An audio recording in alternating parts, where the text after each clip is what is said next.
Welcome to the Echo Essentials podcast. I'm Dave Dale. And I'm Scott Clark.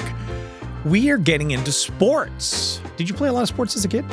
Yes, I did. I enjoyed sports very much when as a kid. Yeah, I played baseball.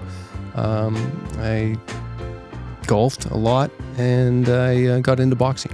Yeah. And boxing. How old were you into boxing?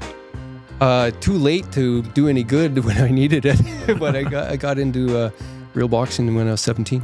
When you're 17, is that how your son Dylan is into MMA fighting now? Is that tied to it in any way? I'm not sure. When he was about 15, I was teaching him how to punch from a young age, just because. Accepting a punch or throwing one?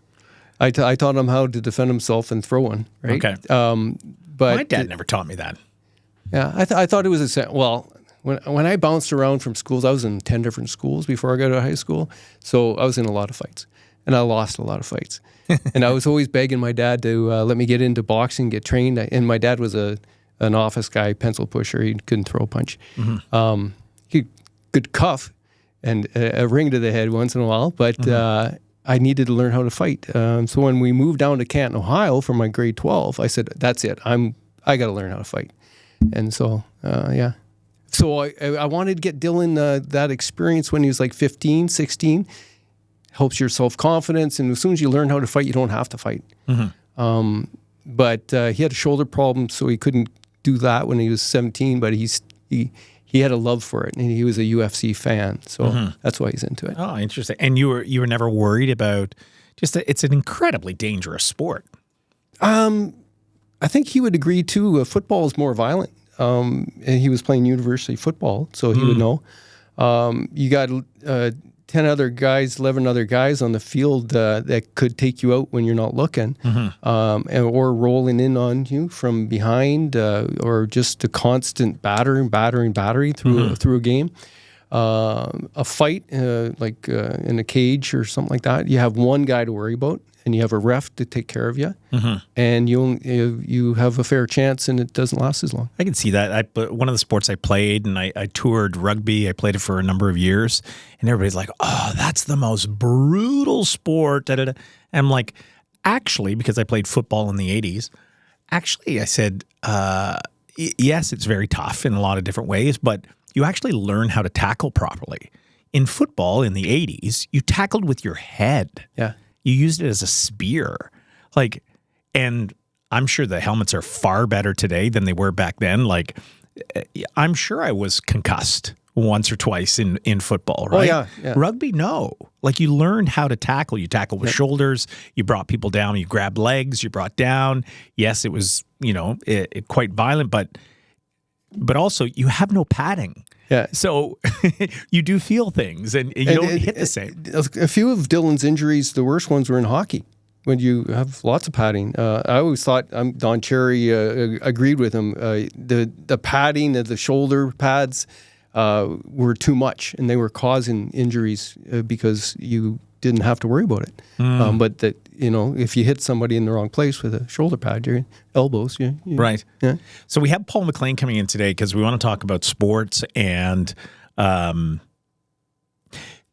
help me to understand about sports in our community.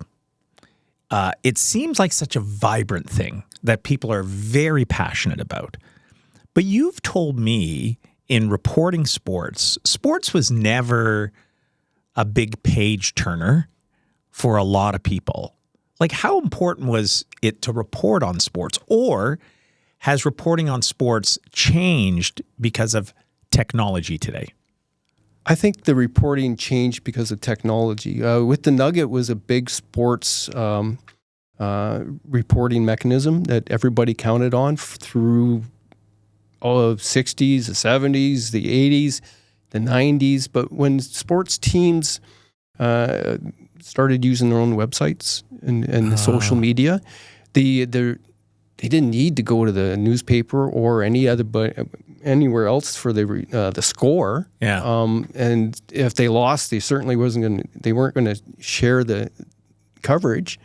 So everything kind of changed when you needed people to share a loss or be interested. And they already had their results, and they already had their images. They already had what they needed out of that, a little bit of juice from being at so they couldn't provide it. Yeah. So you have to, sports, it's harder and harder to cover in an economical way because people don't really feel like they need it. They're busy, and they get their fix through the social media. So you have to do something different. Is sports growing or diminishing? I know that's such a huge question. There's more sports than ever, and more sports that are organized and offer opportunities for competitive experiences than ever. So a lot of like the volleyball, the soccer, all the other sports that weren't hockey and football, and now we're going to be talking about baseball. There's just so many opportunities. I think the opportunities are growing. Not necessarily the numbers of people involved, but and the percentage of people that are involved in sports with family, with kids. I have to look into that. I think, this is anecdotally, but I think that we used to play a lot of sports as kids, like in the 70s. Now, sports is very organized. It's organized sports that people play. And when we started doing work with OFSA, I didn't realize, but high school sport in North America is unique because anywhere else in the world, it's club sport. It's not really high school sport. So that's for many of us, that's where we got into sport, was through school. Like elementary school, we started playing volleyball and things where, and then it got bigger and bigger and bigger. But it's school sport, or OFSA, was really got us into sport. So high school sport has diminished, and from what I could tell, Chippewa is trying to get a junior football team back in. They don't have a senior team. That'd be volume of numbers too, right? Numbers, and that's demographics, but also I think it's kids that are involved with their club sports because club sports are growing. Right. So the demographics hitting the high schools, the shrinking of the number of high schools. West Ferris Trojans haven't iced a hockey team for a while. Really? Right. So it's a different sort of horizons there for that. Yeah. So we're going to talk to Paul. I really like Paul McLean. He seems to be like a he doesn't mind upsetting models. Yeah. He doesn't mind giving his opinion. Yeah. But here's a guy that walks the walk, right? So that's one thing I've learned when I meet sports people. They all have opinions, but very few will literally step up to the plate. And pun intended, like Paul has. Very few will do that. There's a lot of drama. I did a lot of drama in school. Way more drama in sport. I was a minor hockey executive for 7 years. I was involved with baseball here in town. A lot of drama. A lot of drama. A lot. And drama between the city and sport. And it can never... Is it the... Why is, I'll say, and this is a big brush, but why is it sports people are never happy when the city's building something for sport? It feels like that to me. I could be totally wrong. Well, you can go decades wanting something to be built, like an arena, and dreaming about this great thing that's going to be coming, and then find out it's not where you think it should be for the betterment of what you think the sport should be. It's not the dimensions. As we talk to Paul, we'll talk about a little bit about, and we didn't get into a whole lot, but the Omish sports fields were poorly designed as far as the baseball fields go, and we talked a little bit about that. Sports people are competitive by nature, right? So it comes with the territory. Like, you're going to be forthright with your opinion because you're passionate about it, right? So speaking of passion, why is it Dave Saad seems to elicit a lot of passion around Dave Saad, a guy he was the head of Parks and Rec, I think, right? In his career? He wasn't the head. He was a manager in that department. He wasn't the head of Parks and Rec? I was told that he wasn't like director. He was manager. Okay. But here's someone I might be who's wrong there. But he's a huge sports enthusiast, right? Oh, yeah, he's been played a lot of involved forever. sports. Yeah, everybody seems to know him. But when it comes to sport, people, especially in the city, it's like oil and water, right? They don't mix. And what do you think that is? Well, Because I think its intentions are the betterment of sport, right? yeah, well, I think it is, and Dave can correct me someday if he wants, but I think sometimes he plays with his elbows up pretty high, right? And, people don't appreciate getting the elbow in the ribs when his opinion differs from what they are trying to do.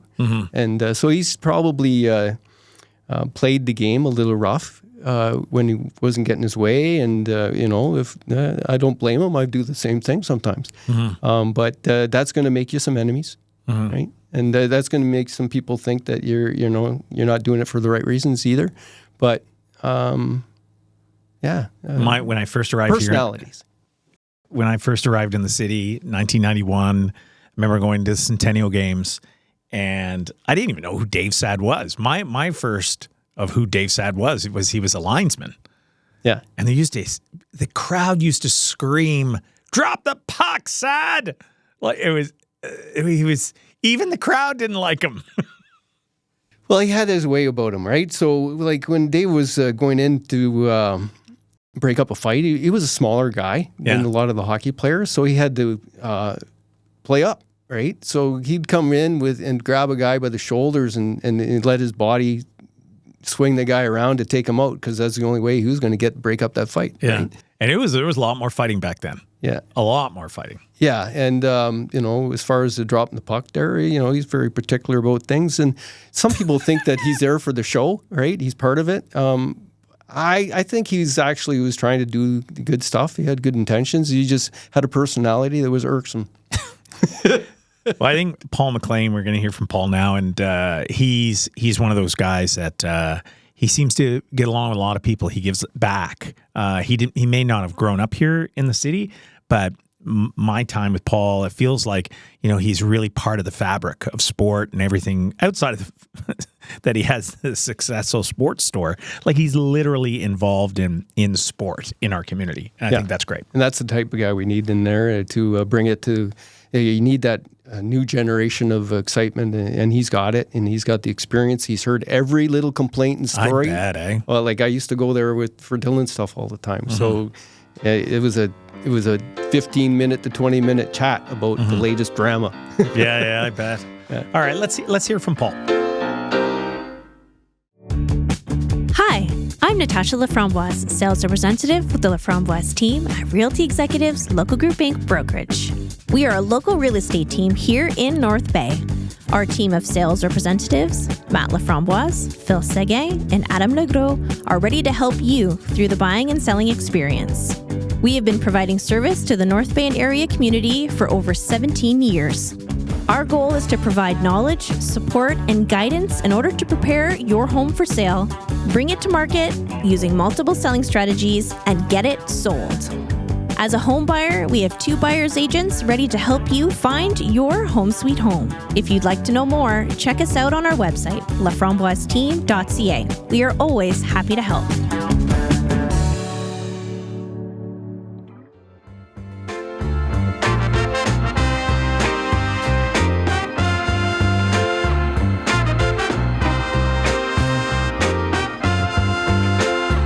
Today we have Paul McLean, Source of Sports, but actually representing North Bay Panthers, rep baseball, fresh off the U9 provincials in Sault Ste. Marie. Yes, that's correct. Well, thanks, guys, for having me and giving me a chance to talk about everything that we're doing with baseball in North Bay and how we're looking to bring it back to some of the past glory it had, and we're seeing a real resurgence in baseball and interest with the kids. So it's been a lot of fun this year. Oh, right on. And you guys had an exciting provincials. Tell us just what the kids experienced. So our 9U team went to Sault Ste. Marie for provincials, and this has been about 3 years in the making.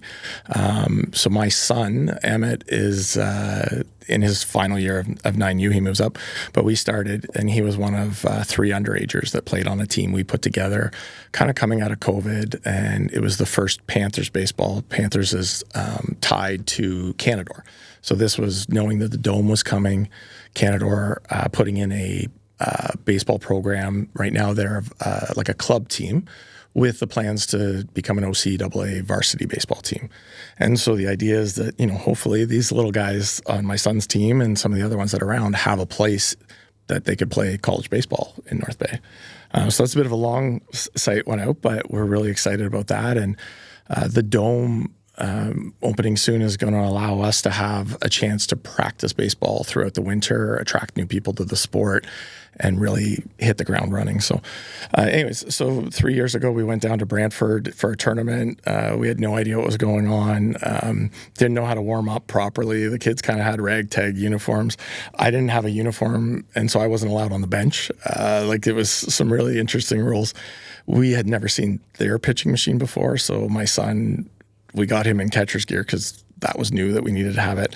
And the very first pitch, he gets behind the plate, and this thing comes in straight line where we'd been kind of lobbing them in a little bit to the kids, and just smokes him right in the face. And you could hear the from the other parents and stuff. And I was like, Emmett, you all right? Yeah, just shook it off, and he's been doing that a lot. So he took it, but we got up and they destroyed us. And they were a great, gracious team. Their coaches were holding them back and not letting them run it on. But how do you tell 8, 9-year-old kids not to run up the score? They're so excited to get their hits.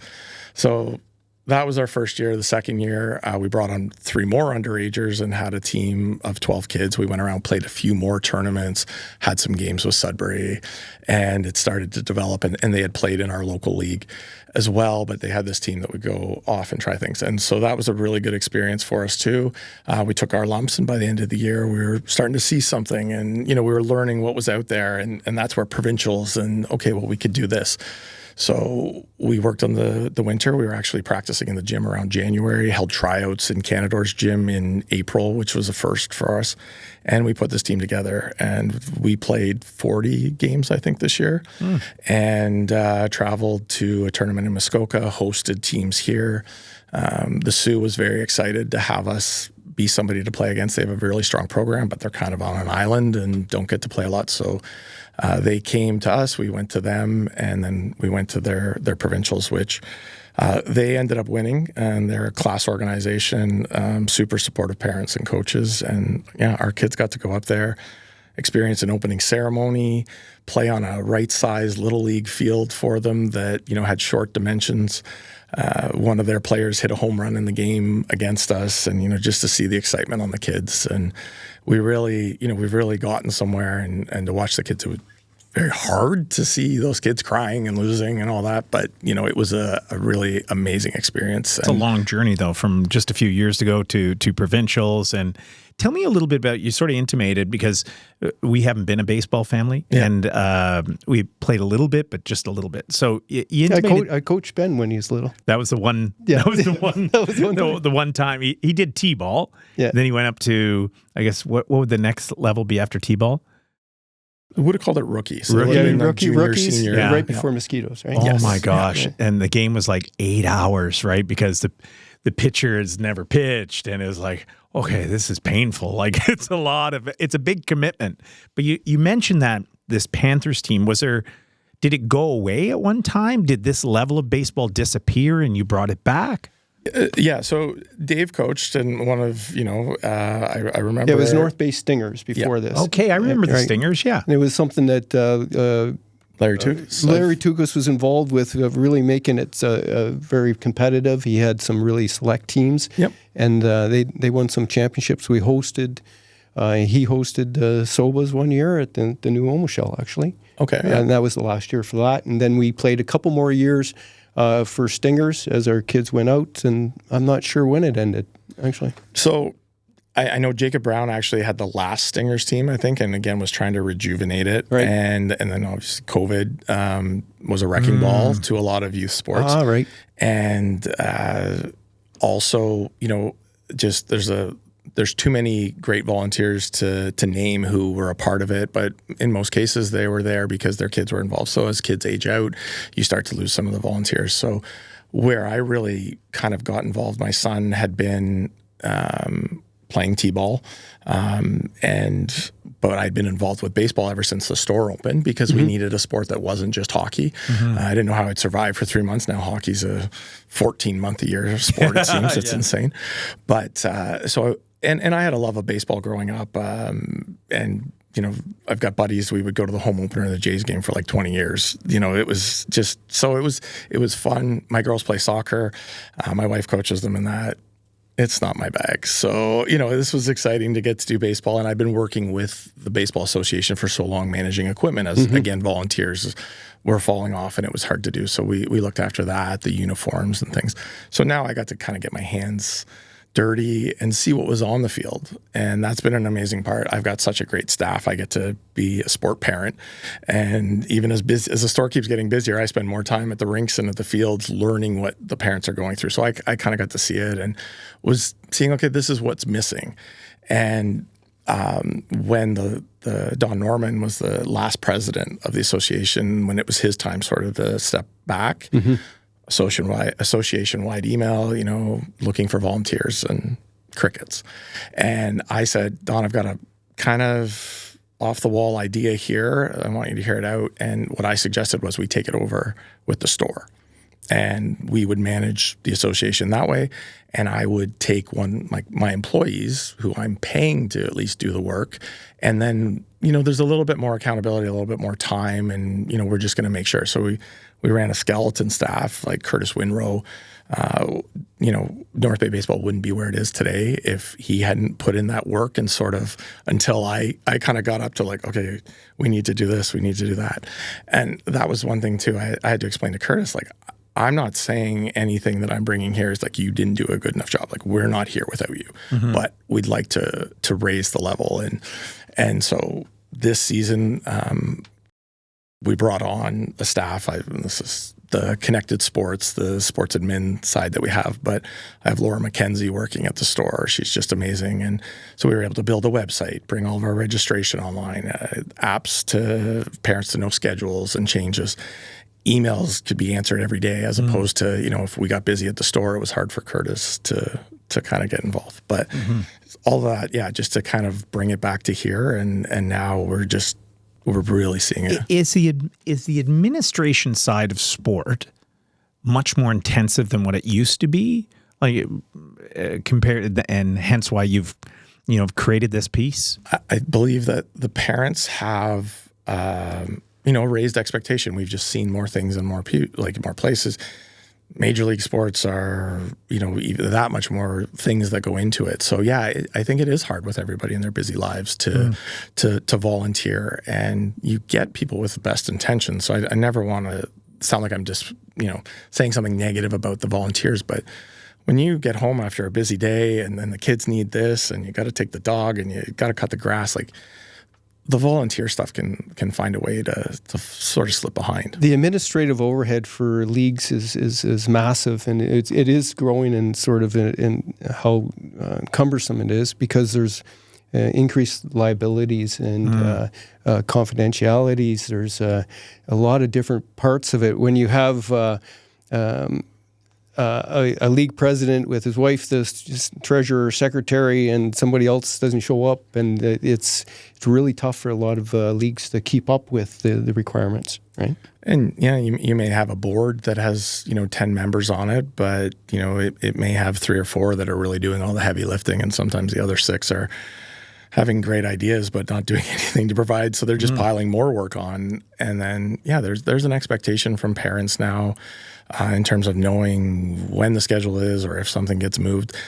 It's like anything else in life. As the technology gets better to make our lives easier, it finds ways to make it more difficult that you need more time. So it just kind of keeps feed the beast, right? Put the data into the beast. And so in leagues in the past, I just assumed that everybody's a volunteer. Like even let's use West Ferris Minor Hockey, right? Is everybody a volunteer at West Ferris Minor Hockey? Yeah, it is. Now, like that's a massive undertaking. It really is. Now, I believe they've hired an executive director and they've paid schedulers and people because they are very, but it's not someone's job. Right. Necessarily. It's more of an honorarium, right? Yeah. And no one does it for that, but it has. It's become so intensive that like you're never going to find anybody that's capable of doing it. And I also don't want to pretend like, there's no volunteers. I mean, we wouldn't be able to do what we were doing if it wasn't for all the coaches that step up and even the T-ball and some of the other, younger programs.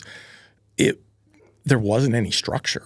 So we were really lucky just to have those parents show up and organize the game kind of on our behalf. There wasn't an umpire. There wasn't, a liaison from the league who was there ensuring things go well. And sometimes the rules were up for interpretation. Yeah. We moved this year T-ball we actually played it on the turf at Schollard.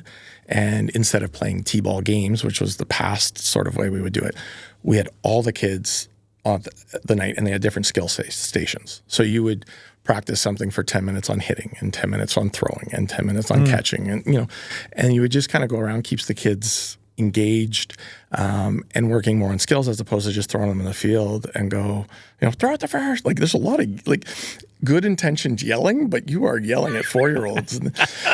And even people, there was a bit of pushback about that idea. And I would have people saying well, when are they going to have to play games? I'm like, games? Your son hit the ball and then chased it in the field and caused a pileup like a rugby game. We can't play a game until they understand some of it. Right. And even our boys on the 9U Panthers, they really did miss out on a lot of that development. They're doing everything to make it up now, but we want to start with those basics. And so some of the suggestions came out of people maybe pushing back about playing T-ball on a soccer football field. They were great because they challenged me and I was, this is an idea that I know we have to do. And their feedback said, okay, I see what you're saying. We need to have something where they do get a bit more baseball experience. So we had these fun days on Saturdays where we divided them up into teams and they played little games. Our 9U team kids showed up with their uniforms on and they were little coaches. And, it's amazing. I actually got a text from a parent the other day and said, I was playing baseball in the backyard with my son, and he said, I'm Emmett from the 9U, or from the Panthers. Mm-hmm. So, that's pretty crazy to hear that sort of thing, as a parent, and know that you're doing the right thing because now these 4 and 5-year-olds have, they see the program and they see what they're going to get into. This weekend, make your way to Casey's Restaurant in North Bay for an unforgettable get-together. Dive into our delicious appetizers and enjoy the best drafts in town. It's the perfect spot to unwind, catch up with friends, and savor great flavors. Don't miss out on the fun.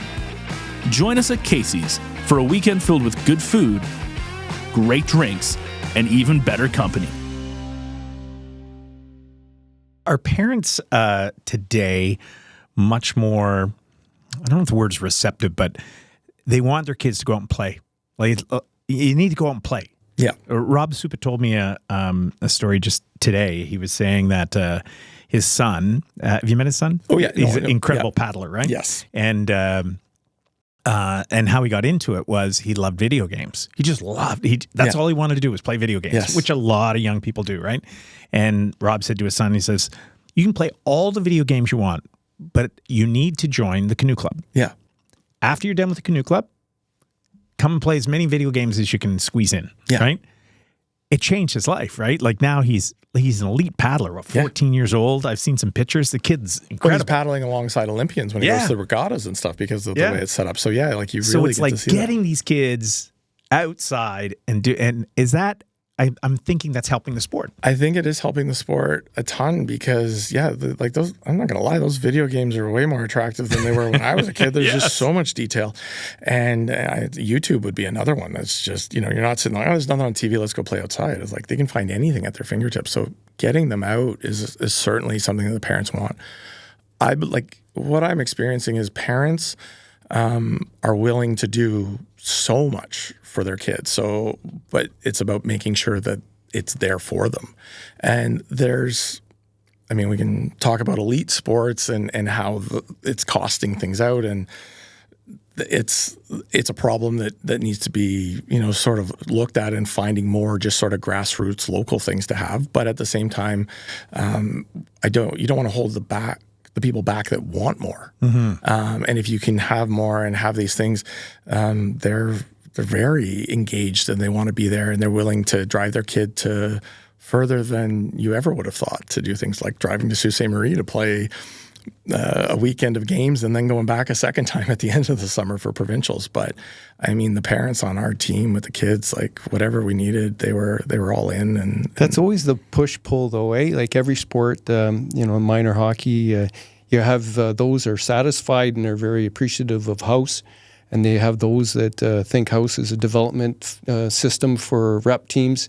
And then those parents want their rep teams to go and do everything because their child wants to do more, and they want their child to do more.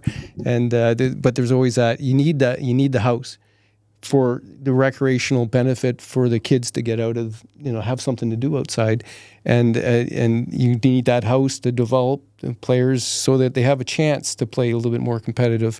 But that push and pull, and you need the overhead to handle both of them, right? So, and that all kind of ties into all of these things of how I've landed this and felt like this is, a very new, exciting challenge. I've loved selling skates and sticks to kids and bats and everything at the store.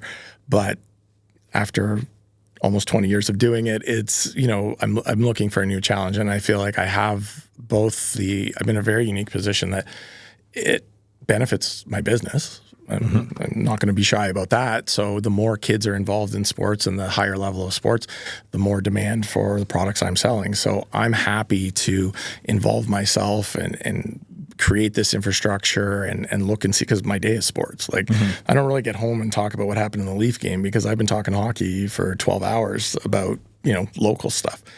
And so, Can I say one thing about you though, Paul? I'll say this, that as a businessman, there's 100 different ways that would take a lot less energy to accomplish your goal of growing your business. Yes. You are involved. There's very few owners of a store like you have that are so integrated and are so passionate about making sure that these sports grow. Yes, yours will benefit and others. Yeah.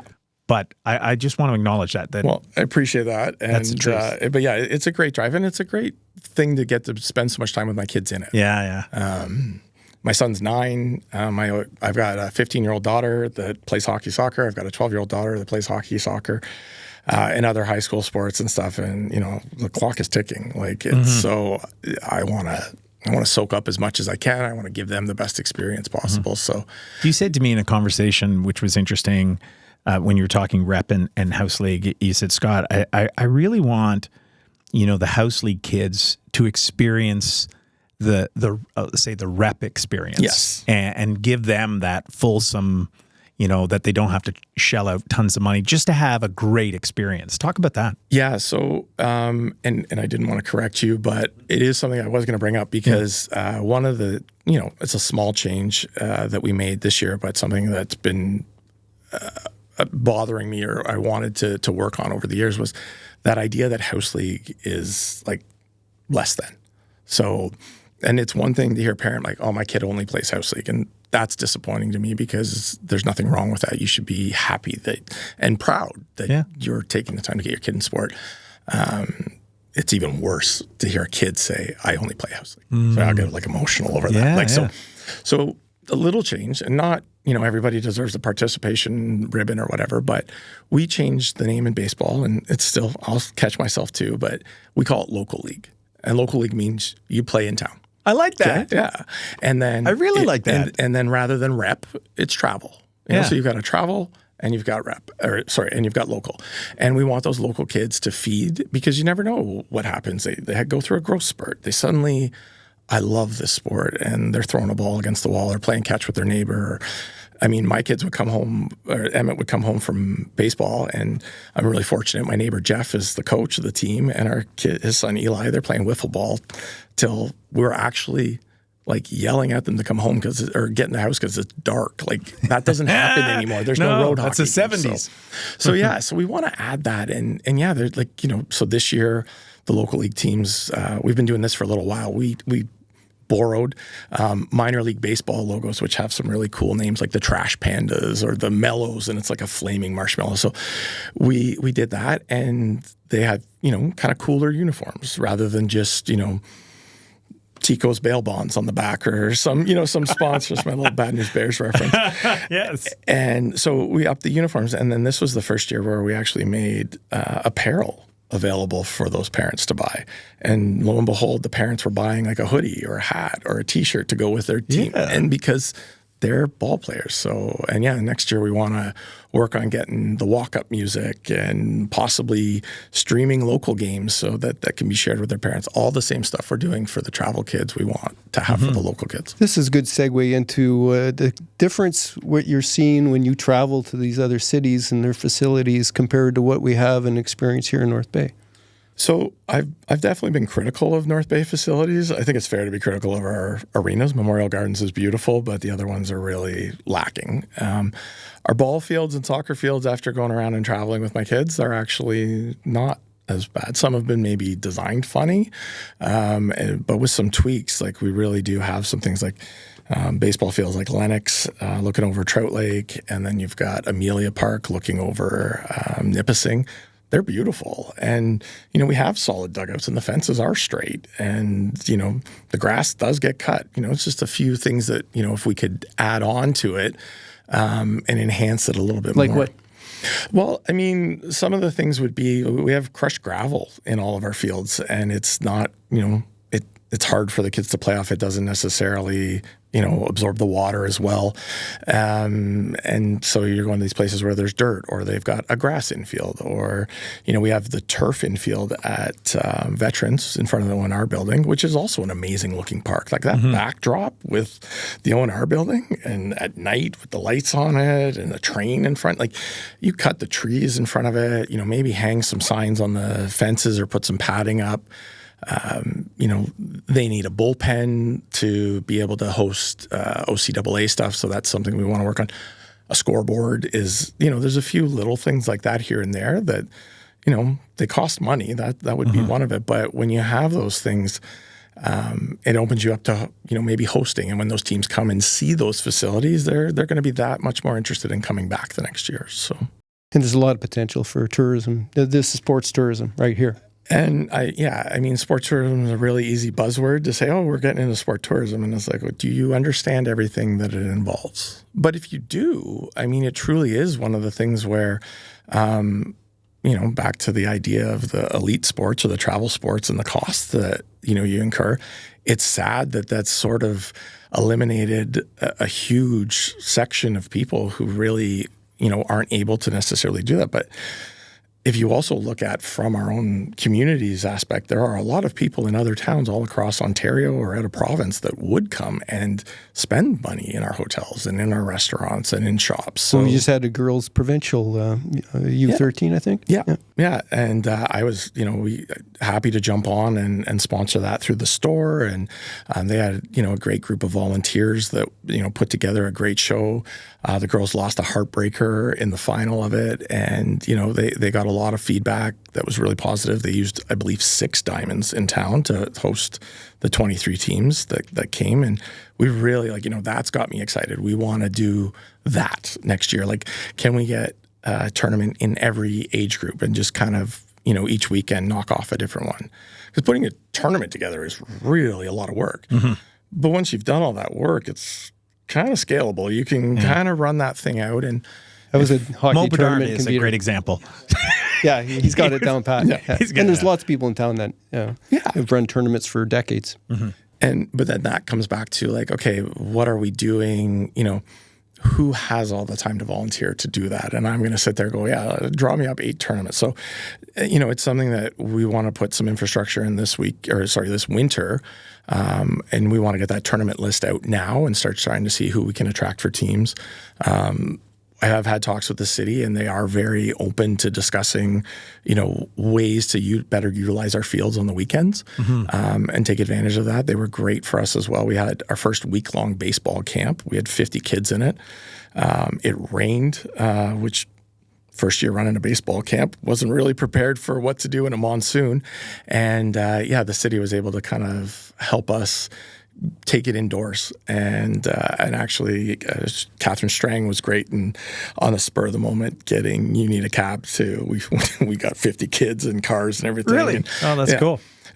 So that's the community engage, like everybody is. asking favors, make it all work, right? Yeah, and I think that's, maybe sometimes people who volunteer are for these associations, again, they're doing it out of the goodness of their heart, but they don't always have the experience in it, or they don't always have the connections. And it's amazing how many people I can pick a phone up in this town or send a text message and get something, right away. Paul, how do people get involved? How if someone's listening now, I want to get my grandkids or my kids involved. And so, again, we've actually put a baseball website together. So we've got info@northbay.ca is going to be the easiest way, and like that will go into Laura in an inbox that I'll see too. And we're just going to keep adding.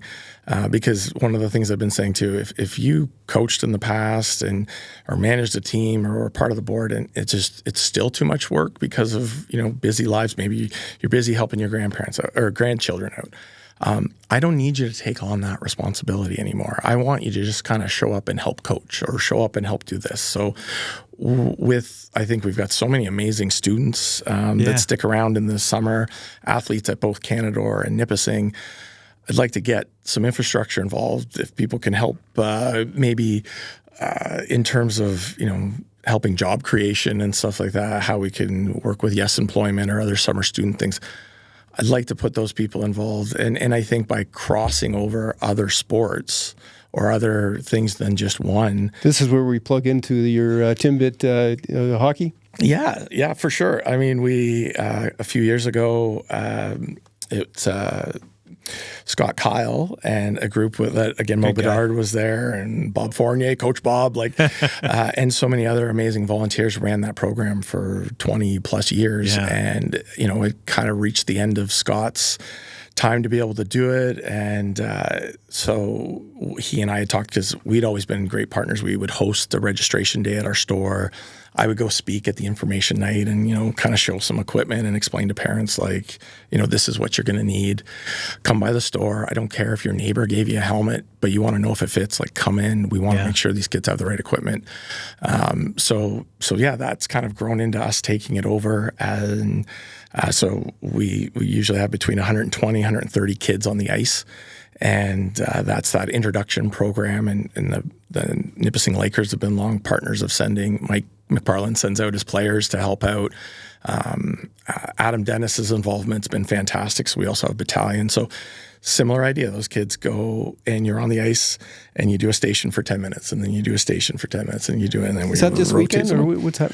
So this weekend, we'll be at the Fan Fest that the battalion are having. And it's so all the kids that are registered can show up, and if they can walk a red carpet in the same way that the battalion players are coming, be a part of it.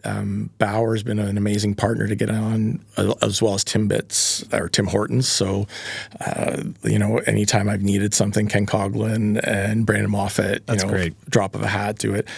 I've also had a ton of help from Rob Collins at Ultimate Sports Cards, always donating cards. So little swag and stuff to give to the kids. So we've had a great time with it. And this is new that we're doing it, but we want to make these kids feel like little stars and feel like a part of the hockey community. So shout out for some of because volunteers, as you mentioned throughout this, is a core to making it all work. Well, I know we're talking about hockey here, and I had an opportunity, and I was never someone who played hockey. I played all these other sports, never played hockey. So I remember my son really wanted it. What, Dad, why don't you be coach? And I'm like, I'm not sure what the red and blue line is yet, right? I took the course. Yeah. The scariest part of the whole thing when I took the course was at the end, you have to go on skates to go coach the kids on the ice, right? Yes. I can't skate. Yeah. Right? I'm holding onto the boards. So that was the scariest part, right? So I could get in. Probably the scariest part for the parents once I started coaching was seeing the coach come out holding the boards. But my kid today says that was the best year ever, and it was one of the best years I ever had. So What about for baseball? Yep. Is there? You don't have to have a ton of baseball experience like both of you. Can people come out and say, "Hey, I want to be involved"? I had hardly any playing experience myself. I played till I was like 15. I tried out for a high school team, didn't make it. I was just enthusiastic.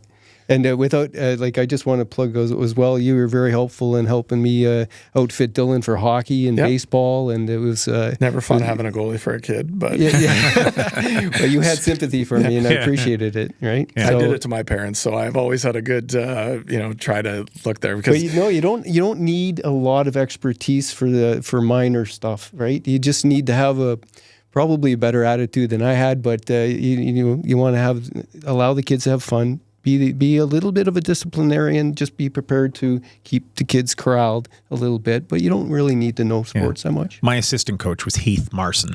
Oh, okay. So there you go. I was the head coach, though. Well, actually, Chris Marson was one of the ones who started up that Panther team that Emmett played on the first year. Come on. Yeah. So, and he's still Good involved. family. So he was involved with an older group. Like we do have, so this year we were able to field an 11U Panthers team to sort of travel, and their players still played in the local league, though they weren't a dedicated team on their own. Mm-hmm. Our 9U Panthers actually played up in the local league against the 11-year-olds as a great way to practice, and that's just been a kind of a long-standing thing when you're so far out from That's what it was when I was a kid. Yeah. So it was the shift was kind of now, though, that they're not going back to their teams, and that's been maybe a bit of a demand from, or not a demand, but a request, from the parents. Like we want to be a part of it, as one team. We had a 15U team also went down to Vaughan for provincials, and again, it's just great that we've got that. We've got our coaching applications out for this year. Mm-hmm. I think they've closed, but we're always still looking for more, and we're hoping to field, not just the travel team that would be in the Rep A or something in the Ontario Baseball Association.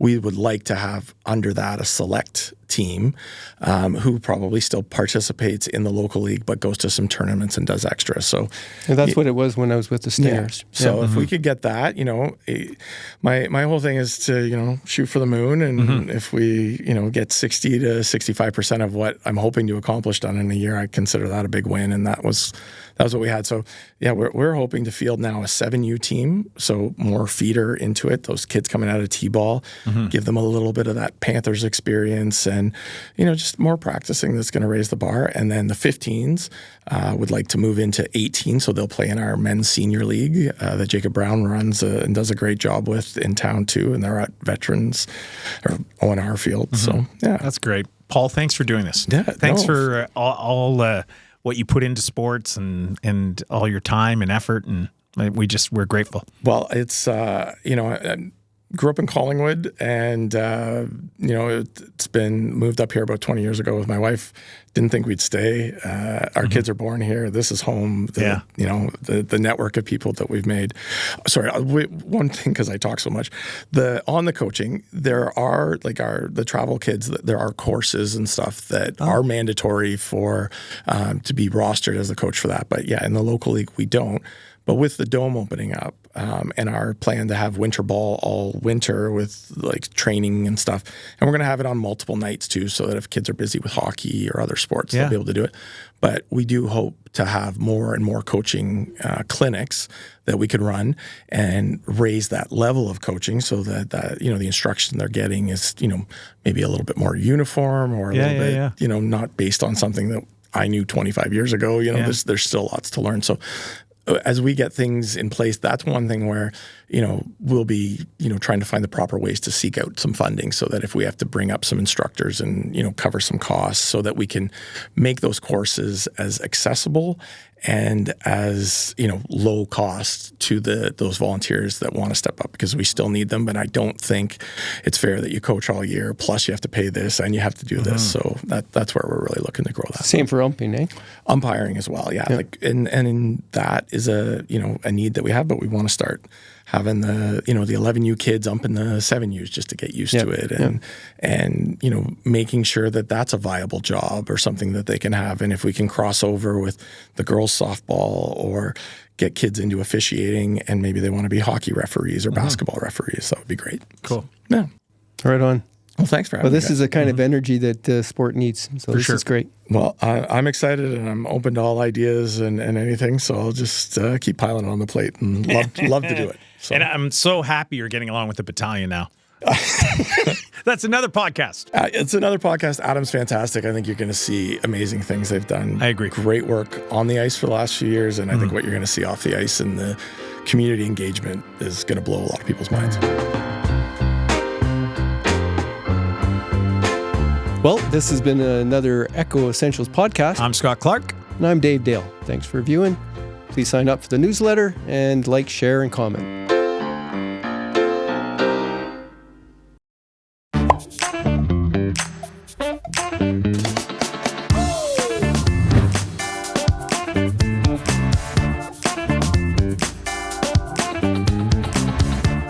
Hi, I'm Ben, podcast producer here at North Bay Echo, and the Echo Essentials newsletter is a great way to get all of the news and events that are happening in the North Bay area, and of course all the newest podcast episodes in one neat package. And it's very easy to sign up, and you can get subscribed in a few simple steps.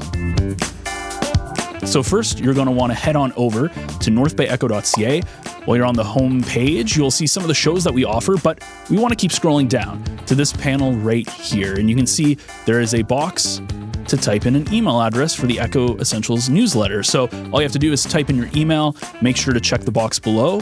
And what this will allow us to do is to send you the newsletter to your email. And of course, your info, as always, is protected by our privacy policy. Hit sign me up and you are good to go. You are officially a subscriber of the Echo Essentials newsletter. If you do want to check out our past newsletters as well, you can hit the past newsletter option to go right there, or you can just hit the newsletter tab at the top of the page. And now you can see all of the past newsletters that have been published. And there you have it. Super easy and simple. And now every Tuesday and Thursday, you will get Echo Essentials right to your inbox.